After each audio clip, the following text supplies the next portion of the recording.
우리 지난 시간까지 저희 이스라엘의 5대 제사 살펴보았죠. 기억하고 계십니까? 이스라엘의 5개의 제사. 첫째는 번제, 소제, 화목제, 그리고 속제제, 속건제. 먼저 번제와 소제는 우리의 헌신과 충성을 고백할 때 하나님께 드리는 제사입니다. 우리가 하나님께 헌신한다고 하나님 다 받아주지 않아요. 충성을 고백했다고 해서 하나님 그거 다 받아주시는 것이 아닙니다. 합당한 헌신과 충성을 받으시게 되는데 이것은 제사를 통해 가능했다.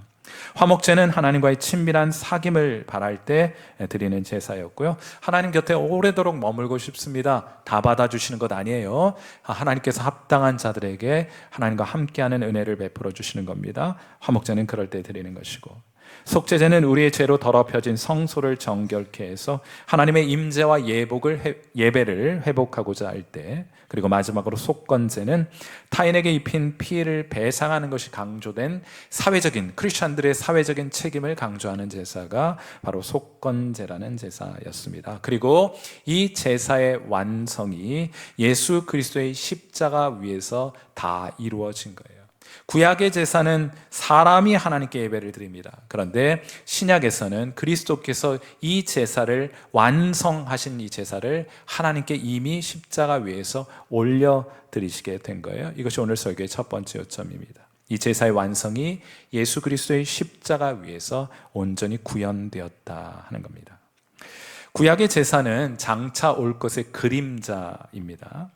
예수님께서 우리를 위하여 친히 레위기의 5대 제사를 위해 필요한 희생 제물이 되어 주셨어요. 그가 십자가의 죽임을 당하셨습니다. 우리를 위한 영원한 제사를 하나님께 드리신 거예요. 우리 에베소서 5장 2절 말씀 우리 같이 한번 읽어보겠습니다. 같이 읽습니다. 시작. 그리스도께서 너희를 사랑하신 것 같이 너희도 사랑 가운데서 행하라. 그는 우리를 위하여 자신을 버리사 향기로운 제물과 희생 제물로 하나님께 드리셨느니라. 그 제사는 완성되었느니라. 이런 뜻이에요. 이스라엘의 5대 제사는 그리스도께서 이미 완성하셔서 하나님께 다 드리셨습니다. 그러므로 우리가 하나님께 따로 드려야 될 번제나 소제, 화목제, 속제제, 속건제는 더 이상 남아있지 않은 거예요. 그러니까 우리가 오늘 예배 때 모여가지고 양 데리고 오지 않지 않습니까? 그 피 흘리고 그런 일들 없잖아요. 다 주님께서 드리셨어요. 실체가 드러났으니 그림자를 더 이상 주목해 볼 필요가 없게 된 것입니다. 그래서 히브리서 10장 12절부터 14절 이런 말씀이 있어요. 오직 그리스도는 죄를 위하여 한 영원한 제사를 드리시고 하나님 우편에 앉으사 그 후에 자기 원수들을 자기 발등상이 되게 하실 때까지 기다리시나니 그가 거룩하게 된 자들을, 여러분들을 한 번의 제사로 영원히 온전하게 하셨느니라. 이 완전한 제사가, 여러분들을 위한 완전한 제사가, 구약에는 그런 일이 있을 때마다 희생제물을 데리고 왔잖아요. 그런데 여러분들을 위한 단 한 번의 영원한 제사가 이미 드려지게 되었다. 그러므로 이제 남은 것은 예수님께서 완성하신 이 영원한 제사의 효력을, 열매를 우리가 풍성히 누리는 것만 남아있게 된 것이에요. 다시 말해서 마음껏 하나님께 헌신할 수 있습니다. 하나님 받아주시고, 우리가 하나님께 충성을 고백합니다. 하나님 받아주세요. 하나님과 친밀한 교제를 누리기 위해 하나님께 나아가면 하나님 받아주십니다. 예배와 기도를 통해서 하나님의 임재가 있는 곳으로 나아갈 수 있게 돼요. 하나님은 물론 이웃과 회복된 화목한 관계를 누리며 살아갈 수 있는 길이 활짝 열리게 되었으니 그렇게 하시면 되는 거예요. 그리스도께서 다 완성하셨고 필요한 비용을 다 지불하셨기 때문입니다. 한 가난한 청년이 하루 종일 방문 판매를 하면서 생계를 이어가고 있었습니다. 어느 저녁 무렵 그는 매우 지치고 배가 고팠지만은 주머니에는 음식을 사 먹을 돈이 한 푼 남아있지 않았어요. 그는 다음 집을 방문하면서 돈 대신에 먹을 것 좀 주세요, 이렇게 부탁할 요량으로 다음 집으로 가서 문을 두드리게 됩니다. 그때 한 예쁜 소녀 한 명이 문을 열고 나왔는데 그는 부끄러워가지고 그 소녀에게 배가 고프다는 말은 하지 못하고 다만 물 한 잔을 달라고 부탁합니다. 그러자 소녀는 그가 배고프다는 것을 눈치채고는 큰 컵에다가 우유를 한 사발 가지고 들고 나왔어요. 청년은 다른 생각을 할 겨를도 없이 그 우유잔을 받아 들고는 단숨에 그 우유를 들이키게 됩니다. 얼마나 배가 고팠겠어요.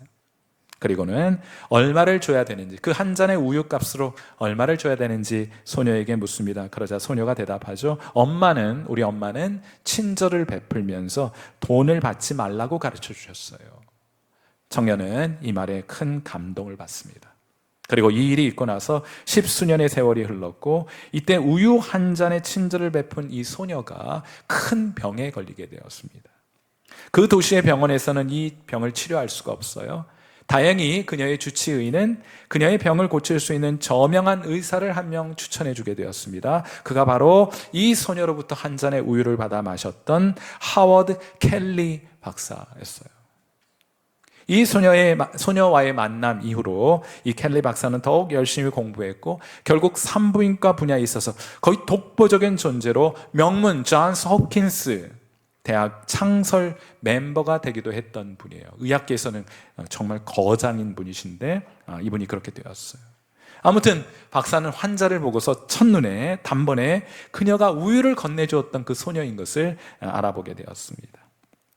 그는 자신의 지식과 이용할 수 있는 최첨단 의료 기술을 총동원해서 그녀를 치료했고, 자칫 죽음에 이를 뻔했던 그녀는 살아나게 되죠.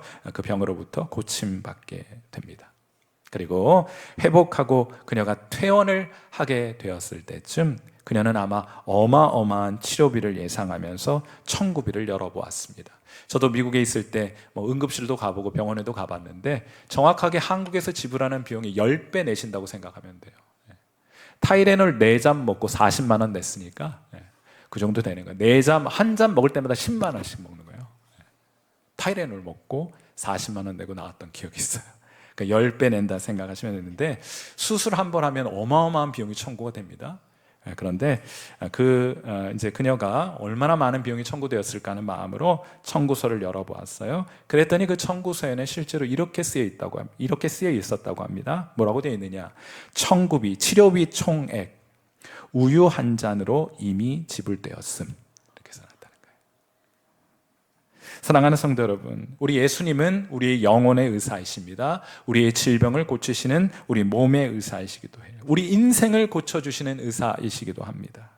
그분이 못 고치는 질병은 없습니다. 그분이 못 고치는 영혼은 없습니다. 그분이 변화시킬 수 없는 인생은 없습니다. 우리는 그분께 그러므로 소망을 두고 살아가는 것이에요. 그런데 딱 한 가지만 충족되면 됩니다. 그게 뭡니까? 딱 한 잔의 우유면 충분해요. 그분을 위한 우리의 믿음 말입니다. 구약의 제사는 하나님과의 관계를 회복하고 하나님을 기쁘시게 해드리기 위해 마련된 것입니다. 왜 제사가 있느냐? 하나님과의 관계가 깨어졌으니까 그거 회복하고 하나님을 기쁘시게 해드릴 수 있는 길을 위해서 하나님 제사라는 것을 마련해 두었어요. 그런데 이를 가장 완벽하고 가장 완전한 제사가 예수 그리스도를 통해서 이미 하나님께 다 드려졌습니다. 여러분, 그걸 믿는 거예요. 여러분이 하나님께 드려야 될, 예수님께 드려야 될 한 잔의 우유라는 것은 주님께서 여러분들을 위해서 이루어 놓으신 그 일을 믿는 겁니다. 받아들이는 것입니다. 인정하는 것입니다. 누리는 것이에요. 우리가 드려야 될 또 다른 제사, 더 나은 제사는 없다는 것을 고백하는 것입니다. 이걸 믿는 거예요. 예수 그리스도께서 하나님께 드리는 최고의 제물이 되시며, 그분이 십자가의 죽음이 하나님께서 기뻐하시는 최고의 제사가 된다는 것을 믿는 겁니다. 그래서 예수 믿으라는 거예요. 여러분, 예수 믿고 착한 행실하고 선행해가지고 하나님을 기쁘시게 하라고 그렇게 예수 믿으라는 것이 아니고, 예수님이 이미 하나님의 가장 최고의 예물이 되시고 하나님이 예수 믿는 사람들을 가장 기뻐하신다는 복음을 듣고 우리가 여러분에게도 예수 믿으라고 하는 거예요. 더 나은 제사가 없기 때문입니다. 우리가 하나님께 드려야 될 더 나은 또 다른 제사가 있는 것이 아니고, 우리는 오직 이 제사가 하나님 가장 기뻐하시는 제사임을 믿고 인정하고 시인하고 누리는 자리로 나아가도록 부르심을 받은 것입니다. 이건 믿으시는 거예요. 이 한 잔의 우유로 충분합니다. 하나님은 그리스도 안에서 여러분과 화해하셨어요. 하나님은 여러분을 기뻐하십니다. 아멘이십니까? 하나님 여러분 진짜 기뻐해요? 진짜로 기뻐합니다. 믿겨지지 않으시니까 믿으라는 거예요. 여러분의 믿음으로 이미 치료를 위한, 여러분의 영혼과 여러분의 몸과 여러분의 인생의 치료를 위한 모든 비용은 그 한 잔의 우유 믿음 안에 다 지불된 것입니다. 이것이 제가 이 구약 레위기를 강의하면서 여러분과 함께 꼭 나누고 싶은 요점이에요. 그리스도께서 우리를 위한 완전한 제사를 드리셨습니다. 여러분이 또 드려야 될 제사가 남아있지 않은 것이에요. 그러므로 오늘 설교의 두 번째 요점은 이것인데, 우리는 예배를 소중히 여기는 사람이 된 것입니다. 예배가 얼마나 귀한 것인지를 알게 됐으니 그 예배를 소중하게 간직하는 사람들이 되는 거예요. 하나님께서 모세를 통해 이스라엘의 5대 제사에 대해서 설명을 해주셨습니다. 그리고 이제 설명하셨으니까 직접 제사를 드려야 되겠죠. 이를 위해서 먼저는 제사장들이 준비되어야만 했습니다. 제사를 집도해야 되는 제사장들이 준비되어야 하지 않았겠습니까? 그래서 먼저는 제사장들을 데려다가 깨끗하게 목욕을 시켰습니다. 그리고 대제사장을 불러 예복을 입히게 되고요. 그리고 그의 머리에 기름을 붓습니다. 이것이 제사장 위임식이에요.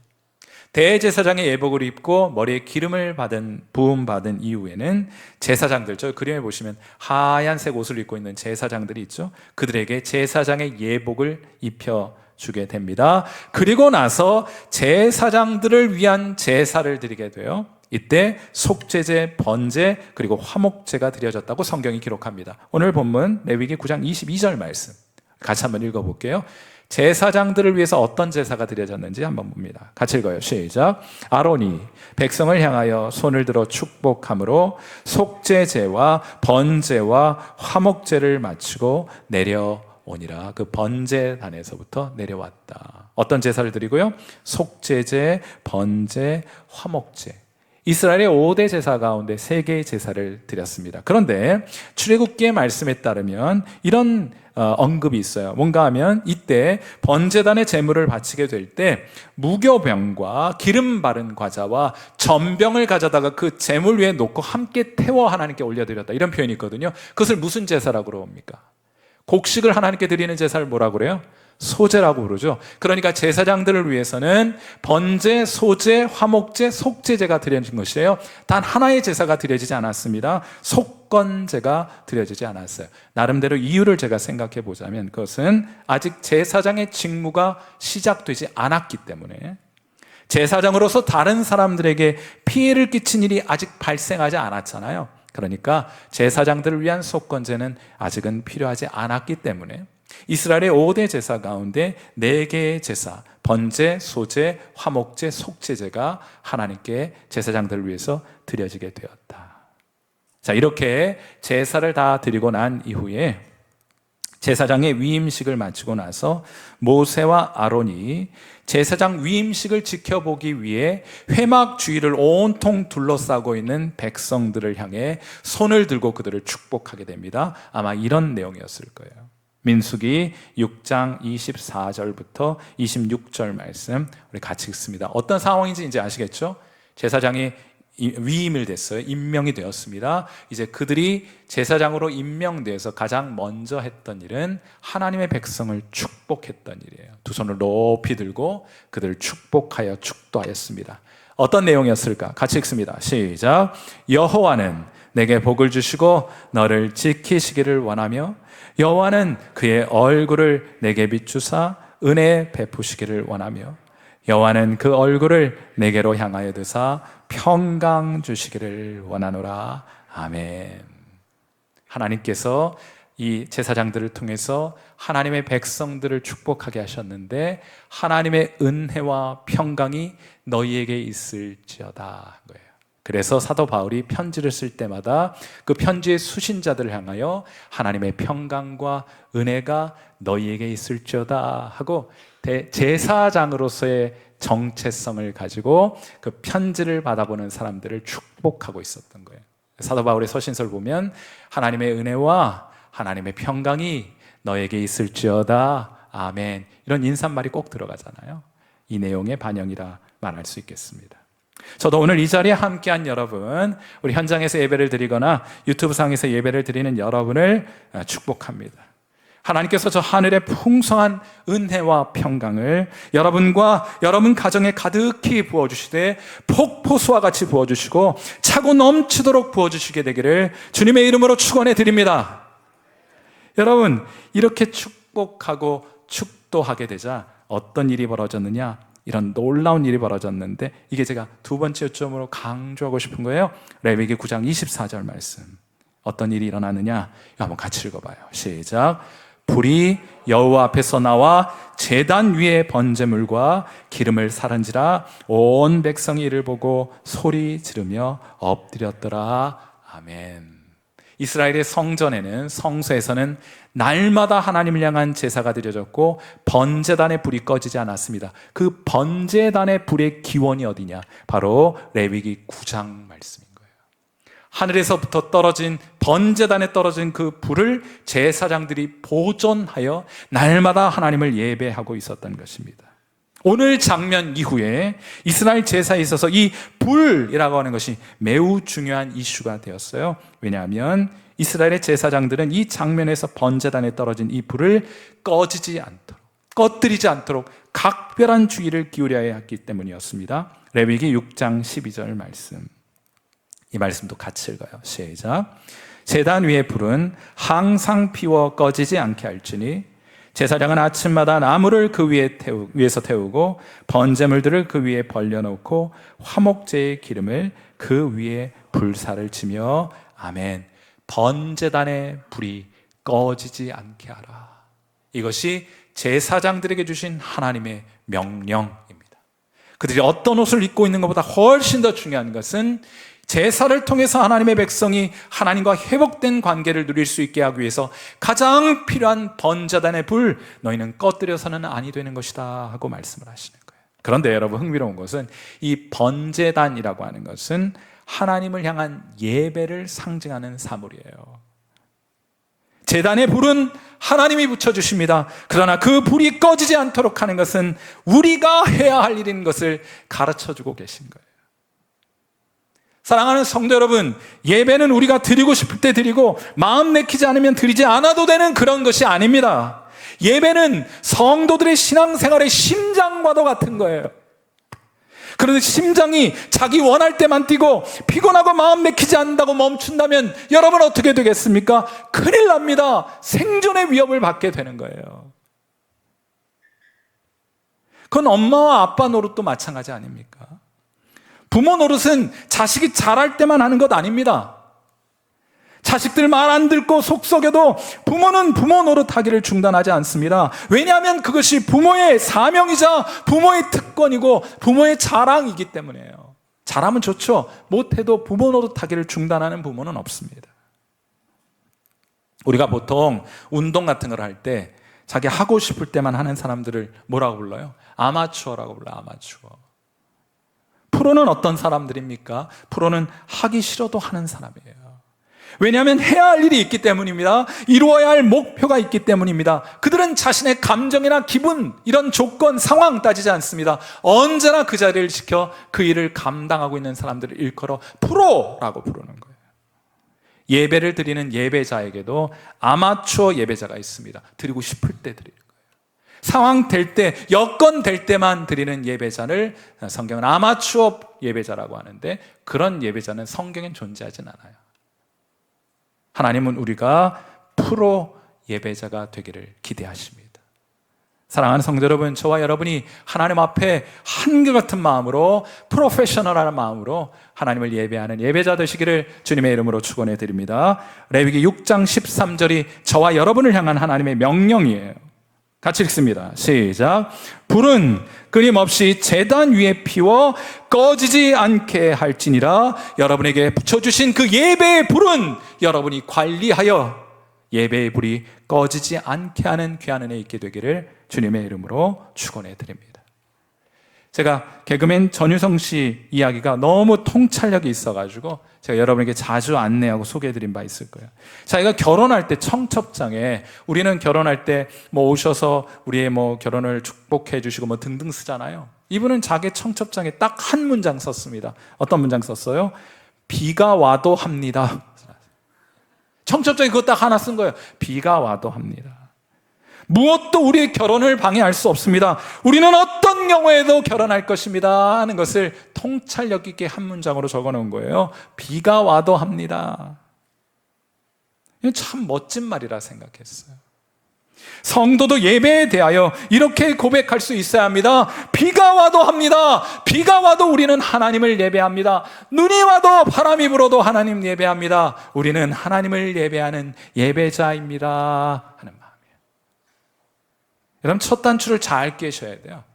예배를 이렇게 귀하고 소중하게 여기는 공동체에서 예배를 배워가야 합니다. 그래야 본인도 그런 프로페셔널한 예배자로 살아갈 수 있게 되기 때문이에요. 제가 부끄러운 이야기 여러 세트로 있습니다. 그중에 또 하나 끄집어서 오늘 또 부끄러운 얘기 하나 드릴게요. 제가 미국 유학 가기 전에 제가 서울에서 대전 살다가 서울에 가서 한 6개월 정도 처가살이를 했습니다. 이 기간 동안 저는 한국의 여러 교회들을 탐방해 볼 수 있는 좋은 기회를 가질 수가 있었어요.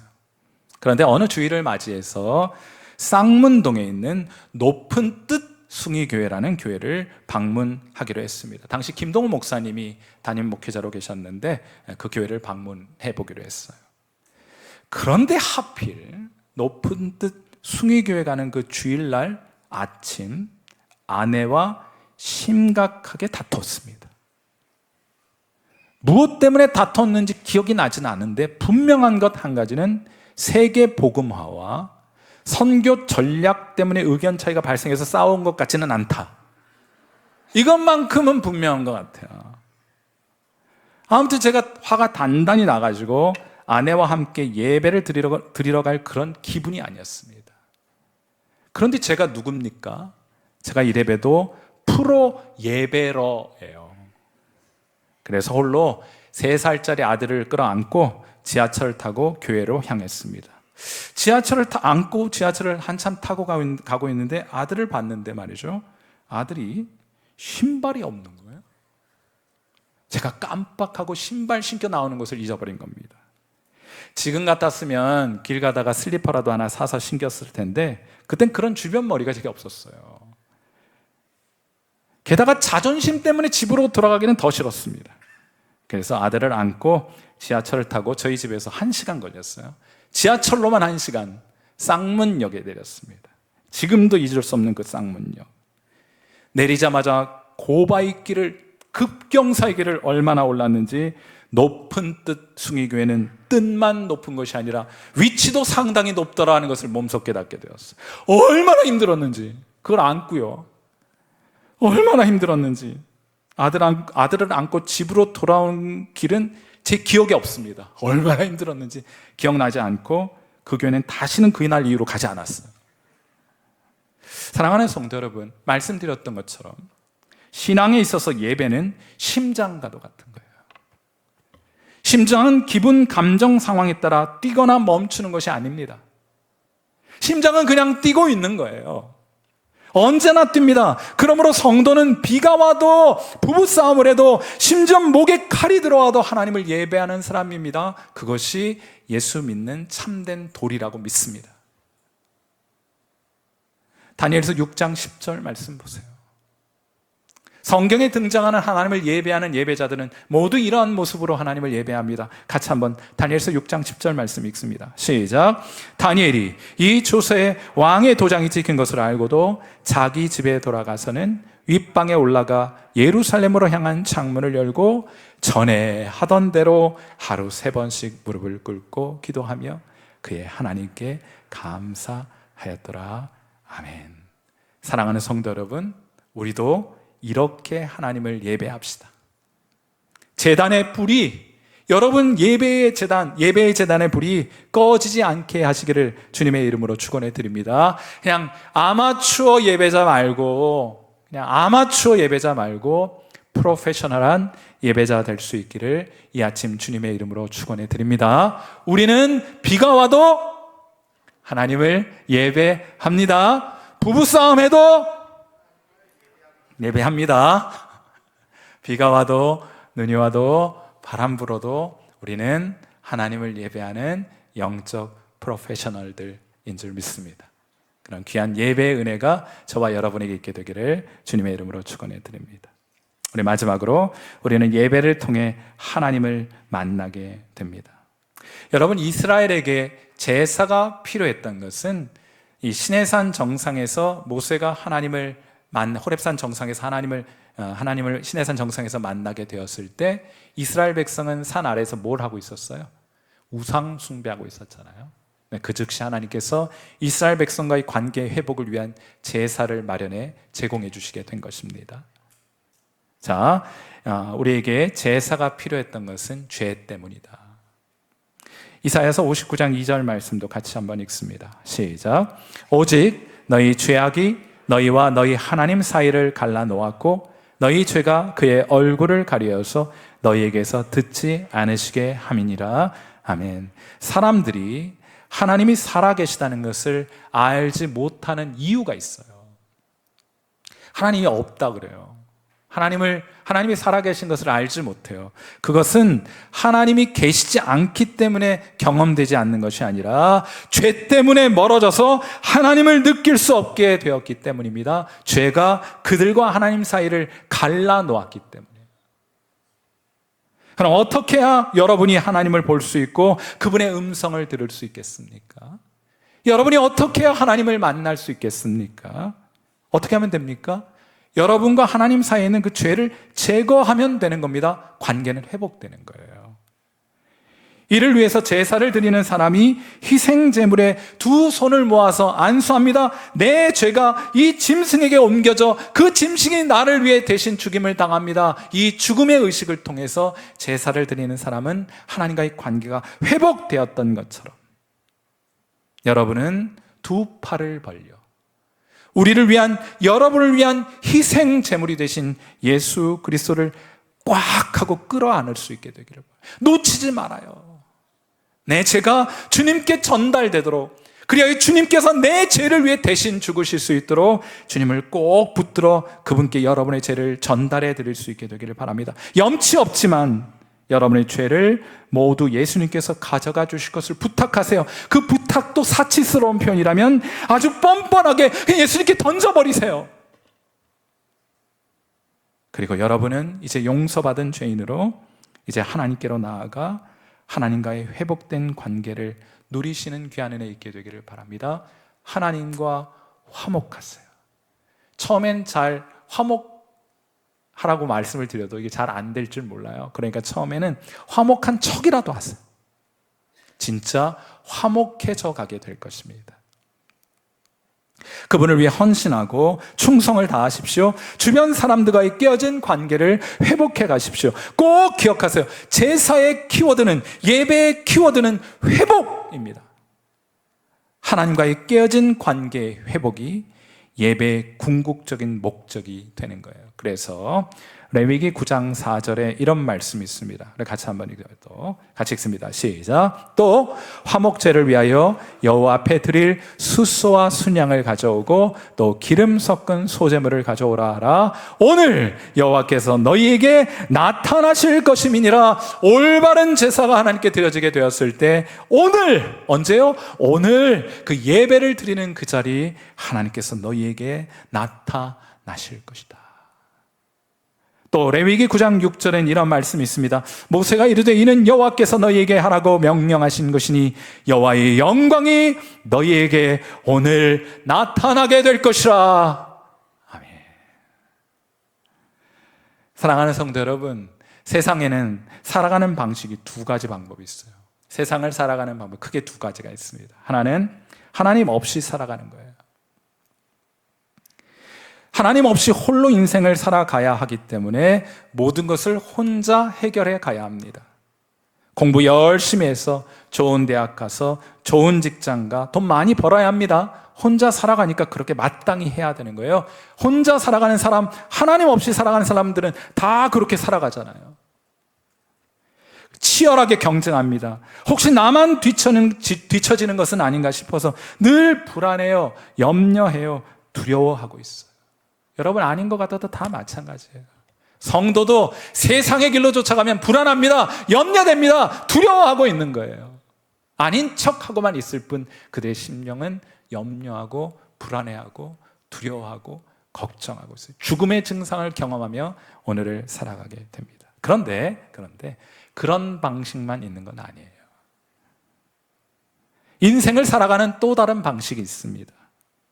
필요한 것 공급해 주시고 가야 할 길 인도해 주시고 위기에 처했을 때 우리를 보호해 주시는 하나님을 인생의 주인으로 모시고 살아가는 사람들이 있습니다. 그런 삶의 방식이 있는 거예요. 내일 일은 난 몰라요. 난 걱정하지 않습니다. 다만 오늘 내 필요한 것을 하나님께서 다 채워주실 것을 믿고 내가 가야 할 길 하나님 인도해 주실 줄 믿고 위기와 위경의 상황에 처하게 될 때 하나님 나 건져주실 걸 믿고 난 오늘 내게 맡겨주신 직분과 내게 맡겨주신 사명을 감당하며 살아가는 오늘만 하나님만 의지하고 살아가는 삶의 방식이 있어요. 그거 꽤 괜찮은 방식이라서 제가 여러분에게 초대해드리고 싶었어요. 그런 방식으로 주님을 섬겨 살아가자고 여러분 초대하고 싶습니다. 1993년 3월 어느 날 하나님은 제 작은 예배의 골방을 찾아오셔서 저를 만나 주셨습니다. 1993년 3월 예레미야서 29장 12절과 13절 말씀을 붙들고 기도하는 저에게 하나님 직접 응답해 주셨어요. 예레미야서 29장 12절 13절 말씀은 어떤 말씀인가? 너희가 내게 부르짖으며 내게 와서 기도하면 내가 너희들의 기도를 들을 것이요 너희가 온 마음으로 나를 구하면 나를 찾을 것이요 나를 만나리라. 하나님, 전 제 힘 가지고 혼자 살아갈 수 없어요. 저 불안해요. 염려돼요. 두려워요. 저희는 내일이 없어요. 하나님, 그러니까 절 좀 만나주세요. 예레미야서 말씀 보니까 기도하면 만나주신다면요, 구하고 찾으면 저를 만나주신다면요, 하나님 앞에 기도했어요. 간절히 기도했습니다. 그때 하나님은 태양빛보다 더 밝은 빛으로 압도적인 영광스러움으로 제 방에 찾아와 저를 만나 주셨습니다. 저는 그날 이후로 한 번도 하나님이 살아계시다는 것을 의심해 보지 않았어요.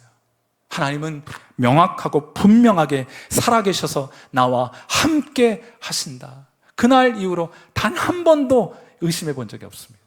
물론 이게 무슨 하나님의 뜻입니까? 이것에 대한 의심과 회의가 있을 수는 있겠지만 하나님이 살아계셔서 나와 함께 하신다는 것은 단 한순간도 의심해 본 적이 없어요.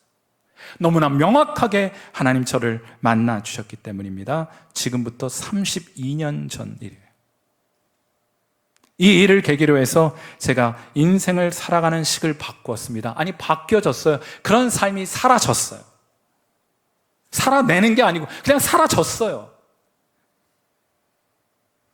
그래도 될까 싶었는데 여러분, 예수님 믿고 헌신하여 살아가는 사람들처럼 살아가도 될까 생각하겠지만 여러분, 그래도 돼요. 괜찮아요. 그렇게 하지 않았더라면 어쩔 뻔했을까 싶어요. 전 세상적으로 그리 대단한 성취와 업적을 남기진 못했습니다. 그런데 제가 여러분에게 확신을 가지고 드릴 수 있는 말씀 하나 있는데 그건 뭐냐면요, 전 지금 후회 없는 삶을 살고 있어요. 저는 예수님 믿고 하나님을 예배하고 섬기며 살아가는 일에 후회가 없습니다. 또한 그것이 가능하여 또 한 번 이런 기회가 내게 주어진다면 저는 일도 고심하지 않고 고민하지 않고 이 길을 걸어갈 것입니다.